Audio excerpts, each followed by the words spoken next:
नमस्कार, बिहार मिथिला न्यूज़ में आपका स्वागत है। और हम लगातार दिखला रहे हैं आपको बड़ी अपडेट। हमने दिखाया था कि कल कांग्रेस के नेताओं की, वरीय नेताओं की पटना में बैठक हुई है। और उसके बाद हम बता दें कि बिहार विधानसभा चुनाव के लेकर के सीपीएम की भी बड़ी तैयारी है। लगातार हम पटना से लेकर के दरभंगा, मधुबनी, समस्तीपुर की राजनीति पर पैनी निगाह रखें।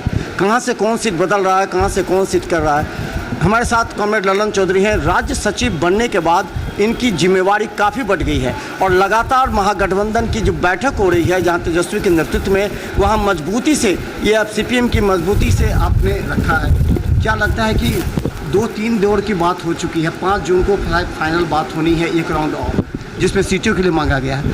क्या महागठबंधन बैठक में क्या उभर कर सामने है, समीक्षा क्या है? देखिए, महागठबंधन में एक बात पर निर्णय हो गया, जो 223 सीट महागठबंधन का है। डिवीजन ऑफ जो सीट है वो लोग विचार कर रहे हैं और परिस्थिति यहाँ तक पहुँच गई है जो सर्वानुमति निर्णय होगा, ये हम आपको विश्वास दिलाते हैं। फिर भी सभी दल अपने दावे प्रस्तुत कर रहे हैं। 243 सीट की बात कर रहे हैं, तो अगर 243 में वीआईपी, जैसे जनता पूछ रही है कि वीआईपी को इतनी सीट क्यों, और कम्युनिस्ट जो इतने दिन से मजबूती से काम कर रही है, उसकी सीटों पर क्यों नहीं बात करते तेजस्वी यादव? तो अपना दावा कर रही है, निर्णय तो नहीं हो गया, डिसीजंस तो नहीं हो गया कि हो गया, निर्णय नहीं हुए हैं।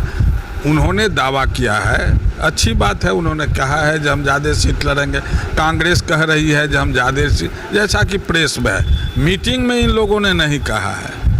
जो मीटिंग महागठबंधन की होती है 17 सदस्यीय कमेटी में, जिसका मैं भी एक सदस्य हूँ, लेकिन उसमें ये सीट की बात नहीं हुई है। सीट हुआ है जो 243 सीट महागठबंधन का है और शांतिपूर्ण अच्छे तरीके से हम लोग डिस्ट्रीब्यूट कर लेंगे, मुख्य शत्रु को परास्त करेंगे। घटक दलों को कहा गया है कि 5 जून को जो बैठक होने वाली है संभावित, वैसे सीट तय करके आइए जहां से आप पूरी तरह जीत। और ऐसे कितने सीट हैं, कितने दावे आप कर रहे हैं बिहार में, और खासकर दरभंगा, मधुबनी, समस्तीपुर में कितने ऐसे सीट है जिस पर आपने दावा प्रस्तुत किया? तो उसका आधार है जो पिछले साल जो लोग लड़े थे, कंटेस्ट किया था, सेकंड हुआ था, फर्स्ट हुआ था, ये तो मुख्य बात होगी। इसके बाद जहां दूसरे सीट है उसके बीच में सबों को समान रूप से डिस्ट्रीब्यूशन होगा, क्योंकि संख्या बल आज हम कहें तो डिसीजंस तो नहीं हुआ है, तब नॉर्म्स टूटेगा। अगर हम कहें जब हम 50 सीट लड़ेंगे तो नॉर्म्स टूटेगा, तो हम लोग नॉर्म्स तोड़ने वाले नहीं हैं। वीआईपी से अधिक मिल सकती है, वीआईपी का अगर 15 सीट 14 सीट मिलती है तो वीआईपी पर ज़्यादा है। लोग को बताइए जो कहाँ तय हुआ है, कहीं डिसीजंस हुए हैं, कौन उम्मीदवार हुआ है, ये तो नहीं तय हुआ है। डिसीजंस ये है जो 223 सीट हमारा है, पूरा महागठबंधन इस पर लड़ेगा और अकॉर्डिंग टू परिस्थिति इसका डिस्ट्रीब्यूशन होगा, सभी मिल के लड़ेंगे। महागठबंधन के सभी घटक दलों की बैठक पंचायत से लेकर के प्रखंड और जिला स्तर पर होनी है, ये भी तय हुआ था। कितनी हो चुके हैं और किस कहाँ बाधा है? देखिए, जिला स्तर का हो गया है, प्रखंड में भी बड़ा स्तर हो गया है, नीचे अब इस बार निर्णय हुआ है जब नीचे के स्तर पर महागठबंधन जाएगा।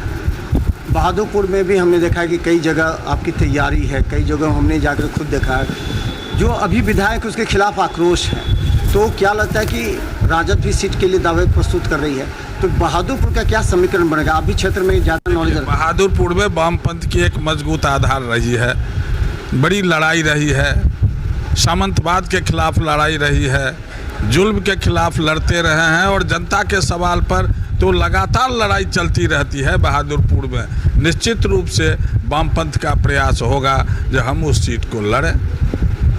तो बता दें, राज्य सचिव हमारे साथ हैं ललन चौधरी। और श्याम भारती, आज का 2 दिवसीय कार्यक्रम क्या और किस तरह आपने किया इसकी?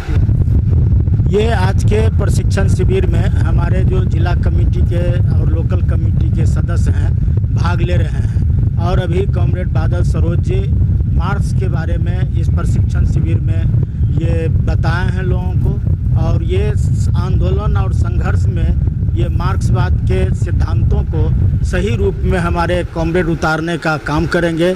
इसीलिए आज यहाँ प्रशिक्षण दिया जा रहा है और इस प्रशिक्षण के बाद हमारे जो कार्यकर्ता हैं ये संगठन को और ये आंदोलन को मार्क्सवादी दृष्टिकोण से विकसित करेंगे, तेज करेंगे। यही आज के प्रशिक्षण में हुआ है।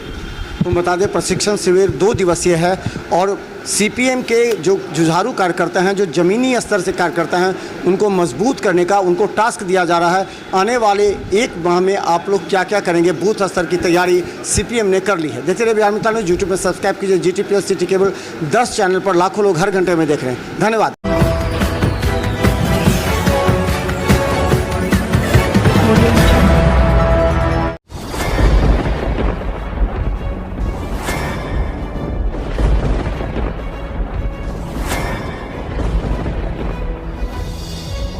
हम जीविका के CRP छी 10 साल 12 साल से एको गो पाई न हमरा आर के दरमाहा घरे घरे।